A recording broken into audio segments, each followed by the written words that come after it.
untuk maju pilkada itu kan kita butuh banyak informasi ya. Nah, salah satu cara yang paling efektif mengumpulkan informasi adalah melalui survei. Survei yang baik itu menyajikan banyak sekali informasi yang kemudian sangat berguna bagi kita mengambil keputusan. Pertanyaan sederhananya, apakah kemudian si A bisa mengalahkan si B atau tidak? Ya. Nah, survei bisa menjelaskan itu. Oh, bisa Pak.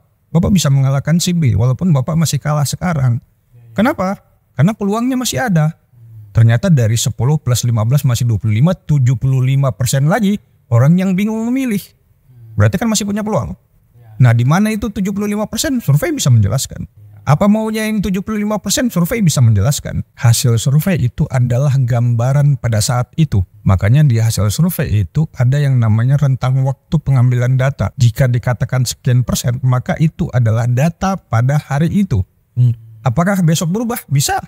Lusa berubah? Bisa.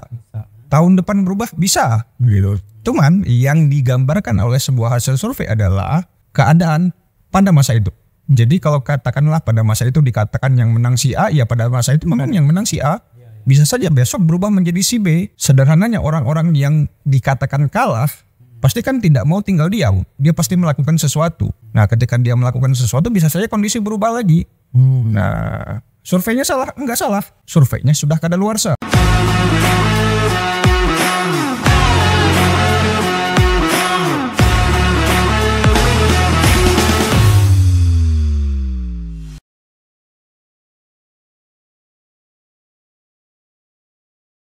Halo sahabat catatan jurnalis Supriyasa, jumpa lagi di channel YouTube CJS. Sore ini kita akan sedikit mendiskusikan tentang salah satu elemen institusi yang menjadi perbincangan atau yang punya peran dan meramaikan terutama dalam pemilihan presiden dan pemilihan gubernur dan juga pilkada. Yaitu kita akan bicara tentang peran lembaga survei dalam mengawal pilpres, pilgub, pileg dan pilkada. Pada sore ini kita mengundang salah satu pentolan dari QMark Institute, sebuah lembaga survei yang berada di Sulawesi Selatan, dan kita undang project manager dari QMark Institute, Saudara Komar Adrian. Selamat sore Pak Komar. Selamat sore. Terima kasih telah hadir di catatan jurnalis Supriyasa. Pak Komar, kita tahu bahwa mungkin ini juga informasi bagi publik tentang bagaimana Pak Komar ini melihat kenapa kemudian lembaga survei ini cukup memberi warna pada terutama dalam pilpres kemarin. Memang lembaga survei ini cukup berhasil menarik perhatian ya pilpres kemarin. Terutama ketika kemudian lembaga-lembaga ini menyajikan hasil surveinya yang menunjukkan siapa yang menang. Tentunya yang merasa kalah pasti akan memberikan berbagai macam komentar, baik yang sifatnya negatif maupun positif. Cuman itu hal yang lumrah saja, karena ya namanya pendukung ya, jadi wajar itu terjadi. Nah, memang di pilpres kemarin adalah pilpres dengan pertarungan yang luar biasa. Dan lembaga survei menyajikan berulang kali hasil survei yang kemudian membuat pendukung-pendukung dari calon yang kalah itu geras. Geras. Bahkan muncul kemudian berita-berita atau paparan-paparan hasil survei yang saling bertentangan satu sama lain. Betul. Begitu. Tapi ya begitulah konsentrasinya. Begitulah konsentrasinya, karena ada saja lembaga survei yang kemudian bisa menyajikan hasil survei yang berbeda karena memang mungkin metode yang mereka gunakan berbeda. Gitu. Jadi saya pikir itu sah-sah saja. Ya. Tapi dari segi metode ini tadi Bung Komar menyatakan metodenya berbeda. Apakah memang dimungkinkan dalam pandangan keilmiahan atau saintifik adanya perbedaan metode-metode tersebut? Ya, kalau kita bicara metode riset ya ada saja. Jadi riset itu banyak metodenya sebetulnya. Banyak metodenya, banyak caranya, dan juga dipengaruhi oleh banyak hal. Begitu. Jadi bisa saja sebuah metode yang sama, tapi dilakukan dengan cara yang berbeda, memberikan hasil yang berbeda pula, begitu. Jadi Bisa terjadi perbedaan-perbedaan seperti itu ya. Kalau kita bicara ilmu statistiknya ya metode penelitian itu kan mulai dari random sampling, stratified, cluster dan lain sebagainya itu kan sebetulnya sebuah metode yang kemudian menghasilkan sesuatu yang berbeda pula begitu. Tapi tetap bisa dipertanggungjawabkan secara saintifik ya dari metode-metode masing-masing tersebut yang berbeda. Iya, secara saintifik bisa. Namun kemudian hasilnya ya tentu saja itu sangat berpengaruh pada pengalaman si penelitinya begitu. Kadang-kadang sebuah metode tidak dicocok digunakan pada konteks itu gitu. Jadi metode penelitian itu juga tidak hanya kita bicara teknisnya Ya. tapi juga bicara penerapannya di mana gitu. Metode ini cocok untuk yang itu belum tentu cocok yang di sana begitu. Sehingga kemudian ketika tidak cocok ya memberikan hasil yang berbeda pula. Bahkan mungkin cenderung tidak sesuai, tidak akurat hasilnya begitu karena ternyata metode yang digunakan tidak cocok begitu. Oh, jadi tidak serta-merta survei ini mengandalkan metode ya, tetapi juga dibutuhkan kemampuan seseorang untuk mengawal sebuah survei. Oh iya, survei itu bukan hanya tentang teknis bahwa samplingnya sekian, kemudian caranya sekian, bentuknya begini, enggak, tapi juga harus ada pengawalan begitu ya. Orang-orang yang melakukan penelitian juga apakah kemudian berkompeten untuk melakukan itu. Jangan sampai kemudian yang melakukan penelitian justru melakukan tindakan-tindakan atau memang tidak berkompeten untuk itu ya. Data yang diambil salah juga gitu jadinya. Nah, jadi memang tidak hanya sekedar kita metodenya apa, tapi cara menjalankannya juga. Jadi terkait dengan kemampuan si surveyor itu dan juga pengalamannya ya. Betul. Jadi menurut Anda hasil survei yang dilakukan para surveyor itu bisa meyakinkan masyarakat ataupun pihak politisi terhadap hasil yang dihasilkan oleh sebuah lembaga survei. Artinya hasilnya bisa dipercaya, akurat, dan ya bisa dijadikan pedoman bagi seorang politisi untuk bertindak atau mengambil kebijakan dalam melaksanakan keinginan politiknya. Oh, sangat bisa. Sangat bisa ya. Survei itu bisa menjadi panduan yang efektif. Dengan syarat itu tadi, surveinya survei yang dilakukan dengan benar. Ketika benar, maka survei itu sangat efektif. Dan kita tidak hanya bicara dalam ranah politik. Dalam ranah apapun ketika survei dilakukan dengan benar, dia akan memberikan informasi yang benar yang menjadi dasar bagi para peneliti atau pengambil kebijakan untuk melakukan sesuatu. Baik itu survei politik, survei pemasaran, marketing, dan lain sebagainya. Itu kan survei semua. Ya. Nah, kalau benar, maka akan menghasilkan sesuatu yang positif pula. Kenapa kemudian kemarin ketika kontestasi Pilpres misalnya, ada beberapa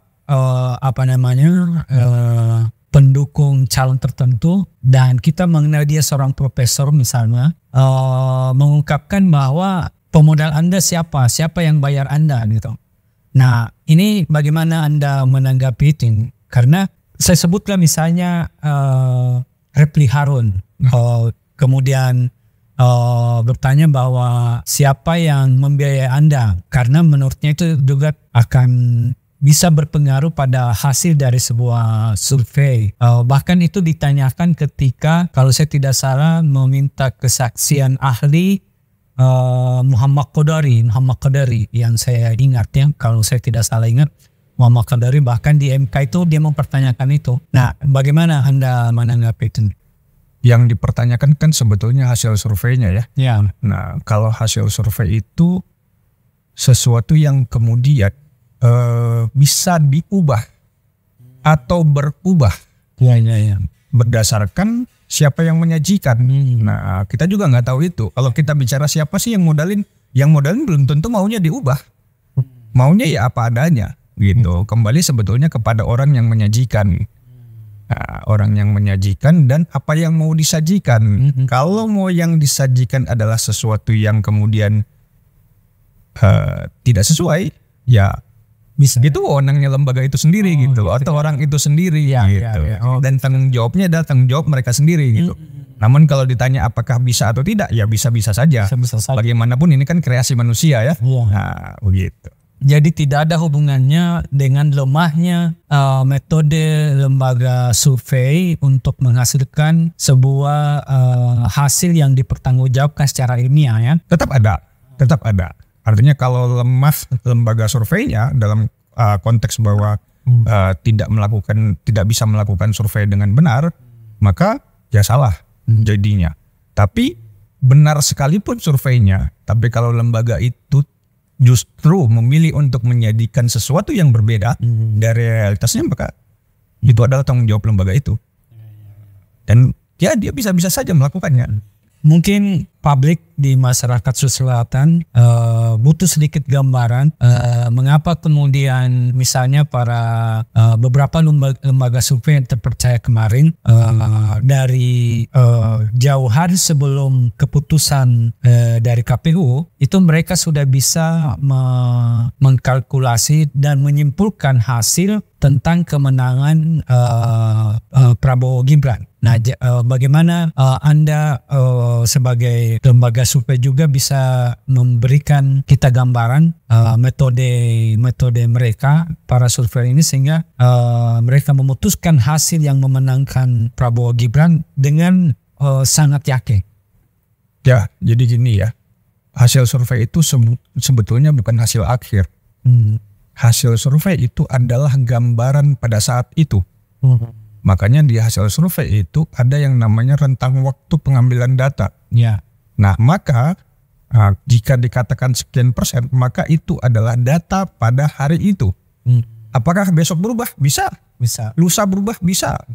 Tahun depan berubah? Bisa. Gitu. Cuman yang digambarkan oleh sebuah hasil survei adalah keadaan pada masa itu. Jadi kalau katakanlah pada masa itu dikatakan yang menang si A, ya pada masa itu memang yang menang si A. Bisa saja besok berubah menjadi si B.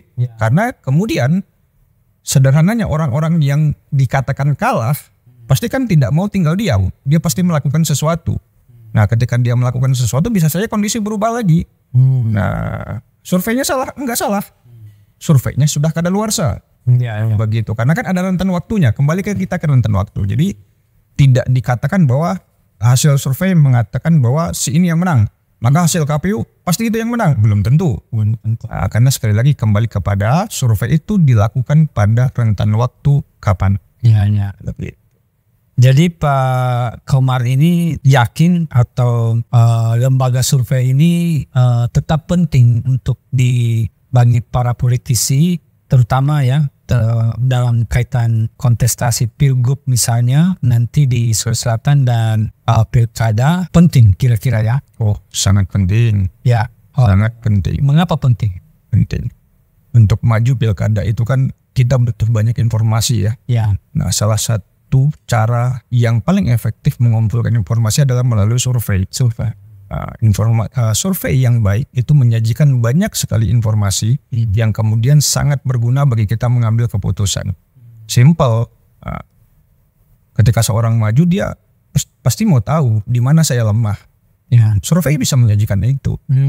Atau simpelnya yang biasa kita dengar misalnya si A 10%, si B 15%. Nah, pertanyaan sederhananya apakah kemudian si A bisa mengalahkan si B atau tidak? Ya. Nah, survei bisa menjelaskan itu. Oh, bisa Pak. Bapak bisa mengalahkan si B walaupun Bapak masih kalah sekarang. Kenapa? Karena peluangnya masih ada. Ternyata dari 10 plus 15 masih 25, 75% lagi orang yang bingung memilih. Berarti kan masih punya peluang. Nah, di mana itu 75%? Survei bisa menjelaskan. Apa maunya yang 75%? Survei bisa menjelaskan. Begitu. Jadi survei sebenarnya adalah salah satu tools yang sangat berguna bagi calon kepala daerah untuk menggali informasi. Nah, informasi yang digali sangat bisa digunakan dalam membuat strategi dalam proses pemenangannya. Seperti itu. Jadi penting, sangat penting. Nah, terkait dengan situasi di Sulawesi Selatan ini dalam rangka ini pemilihan gubernur di bulan November, apakah Pew Marks Institute sudah punya survei awal tentang peta kekuatan politik di Sulawesi Selatan? Ya, kalau KIMAK sendiri secara survei belum. Survei itu kan ada yang kualitatif, ada kuantitatif. Ya. Cuman secara gambaran umum, ya kami bisa memetakan atau melihat kondisi-kondisi seperti apa sih Sulawesi Selatan itu. Ya. Gitu. Ya, Sulawesi Selatan ini kan kemungkinan kalau kita bicara pilgubnya, kalau 01-nya akan diisi oleh nama-nama yang sudah pernah ada. Nama-nama yang sudah pernah ada atau nama-nama yang sudah dikenal. Bukan sebuah nama baru yang tiba-tiba muncul. Nah, kalaupun ada pendatang baru untuk hari ini ya, cuman Dani mungkin yang mencuat. Selebihnya ya seperti Iyas, kemudian Sudirman Sulaiman, itu kan nama lama. Ya. Kalaupun muncul sempat nama-nama baru seperti Fadil Imran, kemudian yang lain-lainnya, saya pikir orang-orang yang bertarung di pilkada gubernur adalah orang-orang yang realistis. Ya. Mereka pasti sudah melakukan survei dan mencoba melihat peluangnya, apakah akan tetap maju atau tidak. Nah, kalau kita bicara saat ini, ya nama-nama besar yang kemudian punya peluang untuk maju, ya yang tersisa mungkin menurut pemantauan kami ya tinggal ASS, kemudian ada Dani Pomanto, kemudian ada Iyas, hanya tinggal itu. Kalau nama-nama yang lain ada yang mungkin yang hanya mengincar 02 seperti Bupati Lu Utara, Bu Indah, kemudian mungkin Ibu Fatmawati. Nah, kemungkinan itu hanya mencoba menyasar di 02 karena memang Serikandi Sulawesi tersebut memang punya daya tarik yang luar biasa, punya magnet yang luar biasa.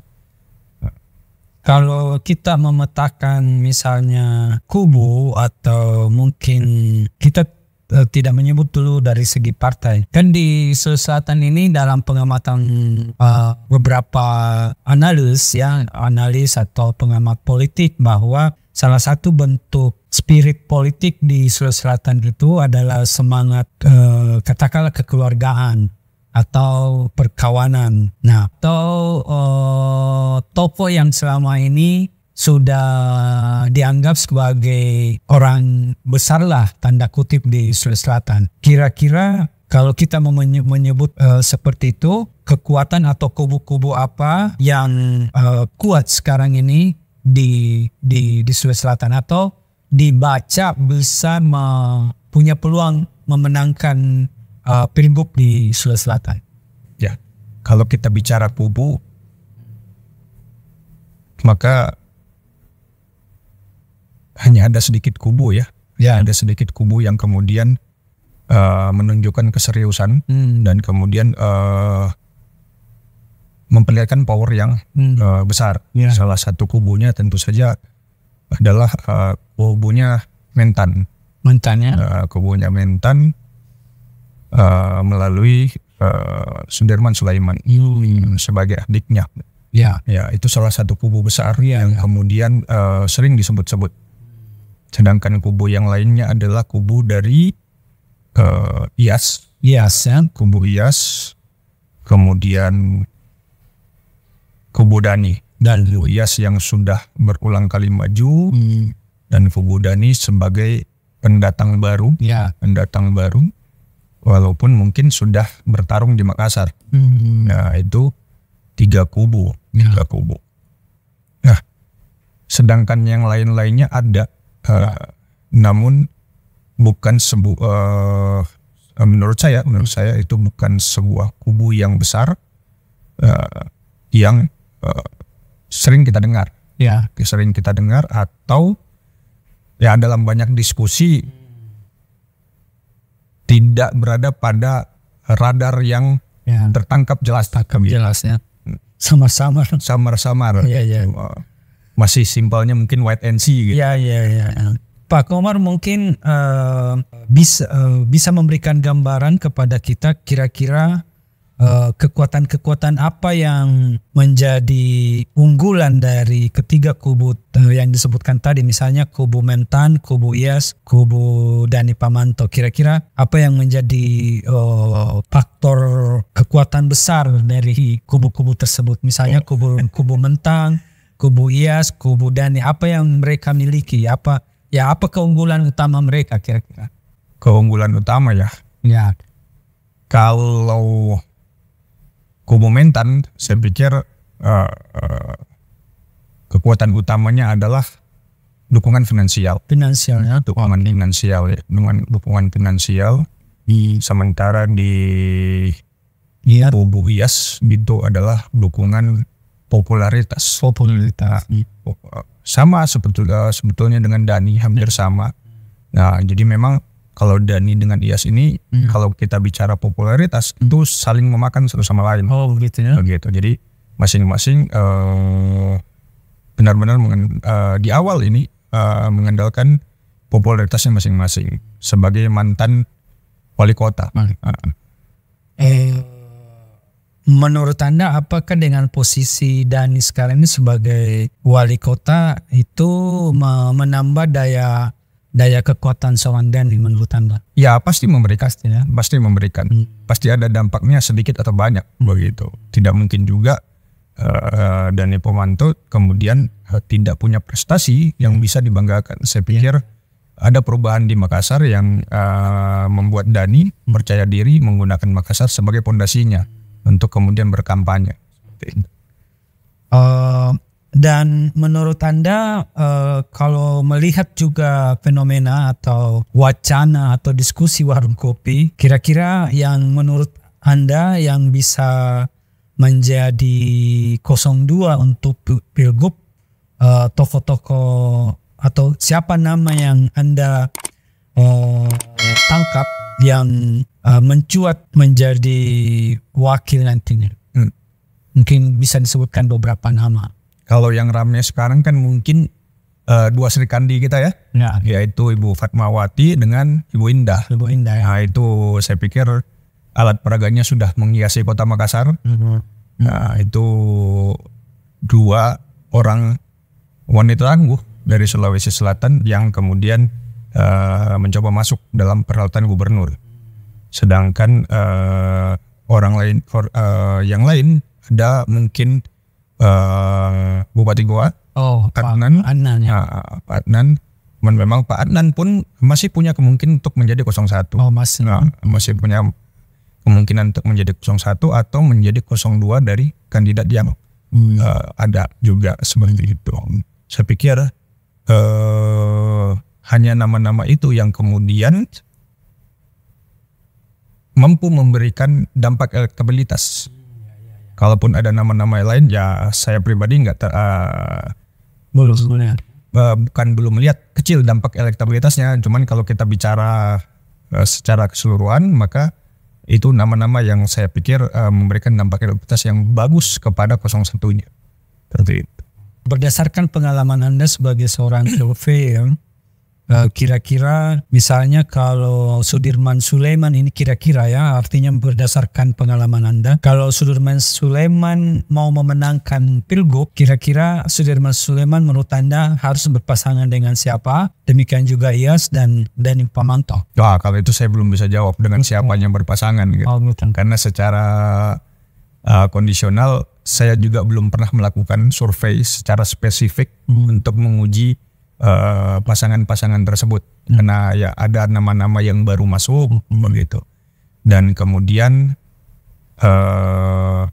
sekali lagi kondisi berubah-berubah sehingga kemudian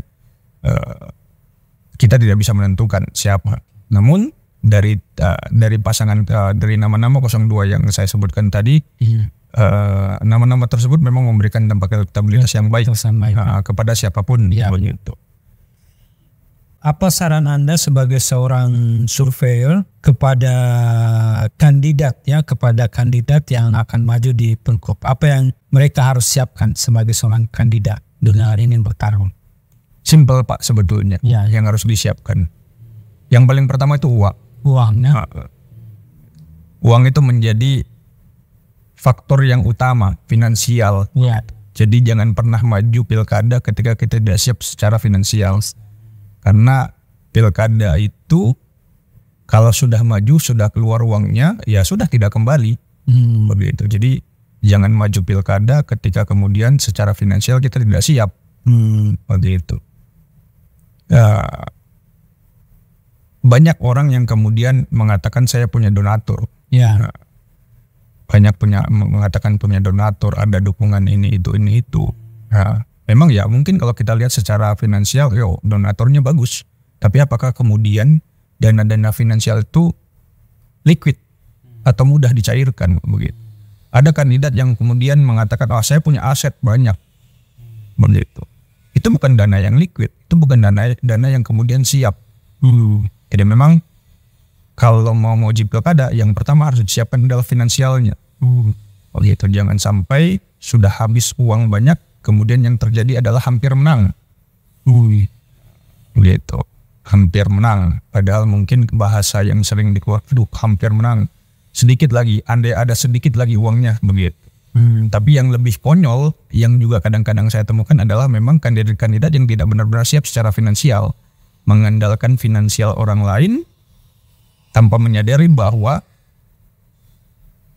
para donatur atau para pendukung itu adalah orang-orang yang juga realistis. Begitu. Kenapa? Dia tidak mungkin mau kemudian memberikan dukungannya secara finansial jika kandidat tersebut tidak menunjukkan kemungkinan menang. Nah, untuk menunjukkan kemungkinan menang itu, maka si kandidat pun harus mengeluarkan finansial dulu untuk berusaha menunjukkan begitu. Bahasa mudanya mungkin memantaskan diri. Begitu, pantas nggak saya dapat dukungan orang lain? Ya kalau hasil surveinya anjlok, peluangnya tidak ada, kemungkinannya kecil, tidak ada yang dikerjakan, ya saya pikir kita juga realistis. Siapa sih yang mau membiayai? Kan seperti itu. Kita makanya memang hal yang paling pertama harus disiapkan adalah finansial. Hal kedua yang kemudian harus disiapkan bagi para kandidat adalah informasi. Informasi itu dalam bentuk apapun, termasuk survei. Survei adalah sebuah informasi. Begitu. Punya uangnya banyak, siap uangnya. Tapi kalau salah penggunaannya karena salah informasinya, ya sia-sia juga. Begitu. Jadi harus punya informasi yang kuat, informasi yang lengkap, informasi yang memadai untuk kemudian memutuskan maju atau tidak, bertarung atau tidak, bagaimana cara bertarungnya. Yang ketiga yang kemudian harus dimiliki oleh kandidat adalah tim dan manajemen. Begitu. Saya sering mendapati kandidat yang kemudian tidak memiliki manajemen tim yang bagus. Finansialnya oke, elektabilitasnya oke sebetulnya.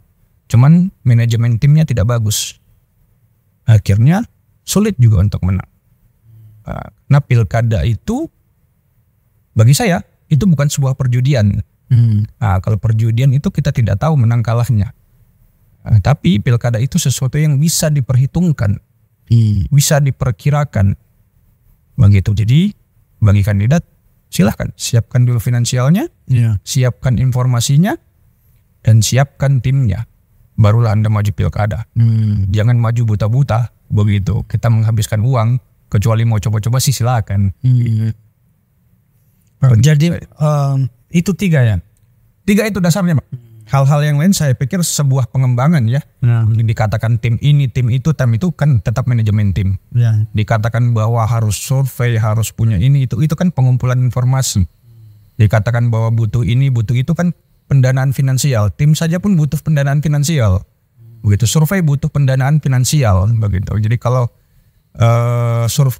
dan finansial tidak siap, ya apapun tidak bisa dilakukan. Makanya kita mulainya dari adalah finansialnya. Jadi basicnya finansial ya? Basicnya finansial, Pak. Jadi tidak bisa dikatakan bahwa kuat tim, kuat informasi, finansial lemah bisa menang, tidak bisa. Wah, itu hal yang sangat sulit sebetulnya. Hal yang sangat sulit. Ya, kuat tim kalau kuat tidak ada finansialnya, pertanyaan kita itu tim dibiayai pakai apa? Gitu kan? Sehingga pertanyaan akhirnya adalah sekuat apa sebetulnya yang dimaksud kuat timnya itu. Jadi para kandidat harus siap finansial, informasi dan tim ya. Betul. Jadi tidak ada dalam kasus atau tidak ada dalam istilah pilkada hari ini bahwa bisa menang tanpa kekuatan finansial. Nggak ada Pak. Nonsen cerita. Nonsen. Oke. Terus apa yang harus dilakukan oleh lembaga survei ini supaya lembaga survei ini tetap menarik atau tetap dipercaya oleh para kandidat ini? Ya. Artinya di KIMAK sendiri kan kita selalu berusaha untuk menjaga kepercayaan ya. Ya. Di hal yang paling utama dari lembaga survei itu sebetulnya menjaga kepercayaan. KIMAK sendiri selalu berusaha menyajikan informasi yang benar dengan quality control yang luar biasa untuk menjamin bahwa survei dilakukan dengan baik dan kemudian disajikan kepada orang yang meminta survei tersebut dengan baik pula dan dengan benar pula, sehingga data-data yang kami sajikan benar-benar bisa menjadi supporting dalam mengambil keputusan. Pengalaman KIMAK dengan orang-orang yang ada di dalamnya sudah banyak, sehingga kami pun berani mengatakan bahwa Anda bisa percaya pada kami. Anda bisa percaya pada kami. Selanjutnya tinggal Anda mau menggunakan hasil data yang kami berikan untuk apa gitu. KIMAK sendiri kan bukan hanya sebuah lembaga survei ya, tapi sebetulnya sebuah lembaga konsultan politik. Nah, jadi kami tidak hanya kemudian melakukan survei, tapi kami bisa memberikan rekomendasi atau membantu kandidat dalam melakukan perubahan terhadap hasil survei. Misal, seorang kandidat dalam hasil survei kami dikatakan bahwa dia kalah. Ya. Nah, maka KIMAK bisa menjelaskan, Bapak hari ini kalah, tapi Bapak punya peluang. Peluang untuk menangnya seperti apa bisa kami jelaskan melalui survei itu. Bapak harus melakukan ini. Nah, kemudian KIMAK juga bisa membantu dalam manajemen tim begitu. Sehingga kemudian kandidat bisa mendapatkan bantuan yang lebih mudah dalam melaksanakan pertarungan pilkadanya seperti itu. Jadi, memang hal yang paling penting dari sebuah lembaga survei atau konsultan adalah kepercayaan itu. Dan itu yang hal yang benar-benar kami jaga di KIMAK. Terus kalau misalnya ada yang ingin memakai jasa KIMAK Institute ini, di mana bisa dihubungi? Ada nomor kontak kami. Oke ya, ada. Apa yang Mas Komar mau sampaikan ini pada kesempatan ini kepada para calon kontestasi Pilgub dan Pilkada di Sulawesi Selatan? Ya, buat para kandidat yang memang ingin maju, majulah dengan persiapan yang matang. Majulah dengan persiapan yang matang. Jangan sampai maju kemudian tidak siap, tidak melihat banyak hal yang akhirnya berujung pada kekalahan. Ya, kalah dan menang itu biasa ya. Kalah dan menang itu biasa. Namun kalau Anda memang berniat untuk menang, maka bertarunglah secara serius. Begitu, bukan hanya sekedar kemudian sekedar maju tanpa memperhitungkan banyak hal. Misalnya dari sisi finansial tadi, dari sisi informasi tadi, dari sisi tim tadi, itu benar-benar harus siap. Kalau tidak, jangan paksakan diri. Mungkin belum tahun ini, mungkin tahun berikutnya, mungkin masa berikutnya. Jadi nggak usah dipaksakan untuk maju seperti itu. Oke, baik sahabat catatan jurnalis Sukriansa, demikian bincang-bincang kita dengan Komar Adrian, Project Manager dari KIMAK Institute. Pesannya bahwa terutama pada kandidat Pilgub dan Pilkada, persiapkan diri Anda bila ingin maju di kontestasi pemilihan gubernur maupun pemilihan kepala daerah di Sulawesi Selatan. Sekian diskusi kita pada sore hari ini. Insya Allah kita akan bertemu pada episode berikutnya. Wassalamualaikum warahmatullahi wabarakatuh.